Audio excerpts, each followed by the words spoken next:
Right, we'll just give this a little bit of a tap. You can do both ends just to settle it in. And check that your level's right. Absolutely on the money. In some situations you might even take it a little bit if you think it's going to settle.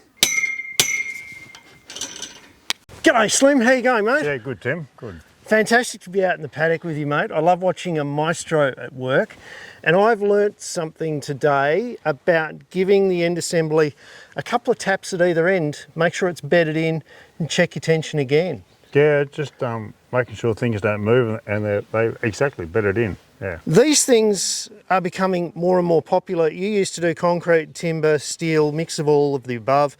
You've swung across mainly to steel now, haven't you? Yeah, about 10 years I swung over to steel, and unless a client insists on wood, we might. But using wood is a bit like riding horses, and we've got electric cars these days. Yeah, and this really is the electric car of fencing, isn't it? You can get more Ks a day done. Yes. And as long as you install it right and you understand the product and how it's different, you're going to build a good fence, aren't you? It's terrific. They're basically the mechanic here. As long as you understand it and the different things you need for the different products. They're very universal. You can use these over concrete and over wood. Yeah, and of course the other advantage, we're out in cropping country here in northern Victoria. No drilling, no cutting, no welding, no sparks, no flame. Absolutely. You need less equipment and it takes less time.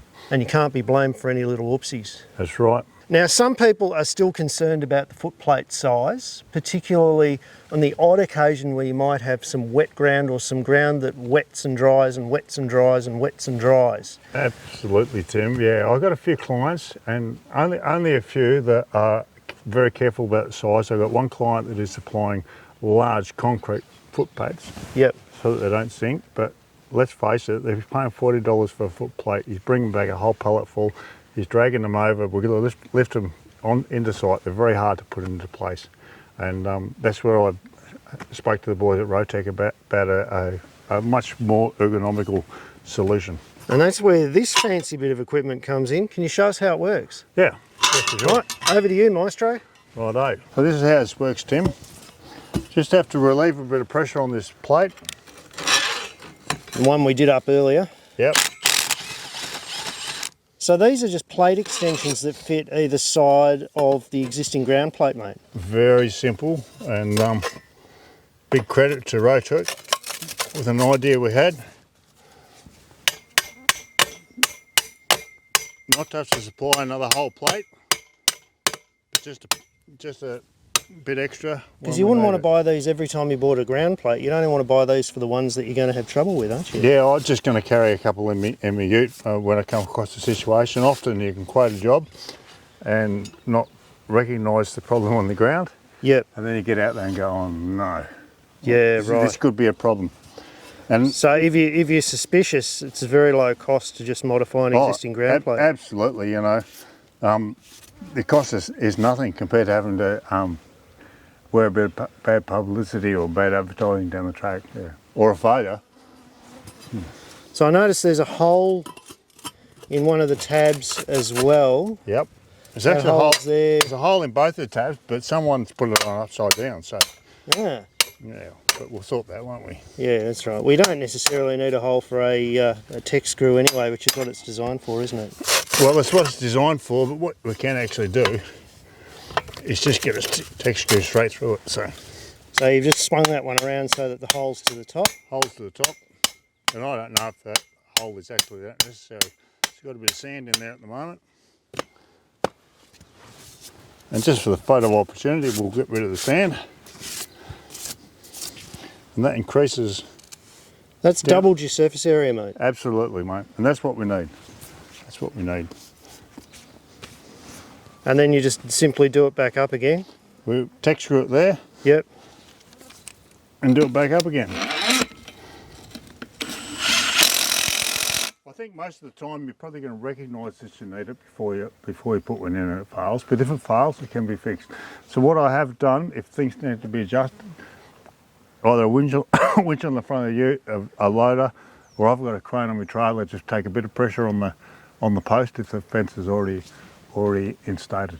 So don't try and winch your post back up again just with the cable. Put a bit of pressure on it, pull it up straight, and then tie your cable up. Well, you can do what you like, but I always put a bit of pressure on the post as best I can. Winch on the front of the ute or a crane or a loader.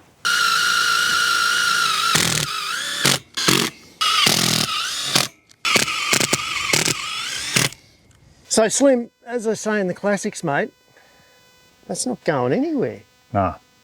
You like to put in 4 screws. You prefer to screw through the top, through the existing plate first and then into the bracket? I think it's got a little bit of engineering geometry to help hold it flat. Yep. If it does move down. There are holes here for people that are a little bit timid about their tech screws, but they go in really easy, don't they? Yeah, they're good. They're good, real good. How often do you think you're going to use one of these kits, mate? Not often, but it's insurance in situations that are probably, low percentages, but I like to do things once and do it properly, to the point that to not have a failure, I suppose I'd actually, don't want to tell my clients this, but I'd actually install that on my own back just to make sure I didn't have anything go wrong. It's cheaper than coming back, isn't it? Absolutely, absolutely. Now, I believe you're slightly responsible for this idea. Well, I hope it turns out to be all right because... Pressure's on now, mate. Tell me the story. I did not have a whinge, it was just some feedback that came from... You didn't whinge, you promised? Didn't whinge, it was just a suggestion. The questions were asked, could we? Yes. I come up with a bit of... Because you deal with some pretty tricky country up this way, don't you? At times, yeah, and I pull very long strains, and over a long strain with hot and cold, you can have problems. And it's in that low spots where it can sit moist, and you've got your full recognised trade industry tension, and I'm very particular about my tension. Yep. You know. Well, it's a brand new product. At this stage, they're calling it a mud plate. The name may change. Be nice if they called it the Slim plate, wouldn't it? Well, yeah, you never know. Kids about naming things after Slim. Yeah, mate. Thanks very much for your time out here today, mate. It's been an absolute pleasure, and it's nice to deal with someone who's as innovative as you, and a company that responds so well to innovation. It's true. Yeah. Yeah. Guys, if you like this kind of content, don't forget the free way to support the channel is to hit the little subscribe button and hit the thumbs up. And send this to someone who's still riding a horse and doesn't believe in steel fencing.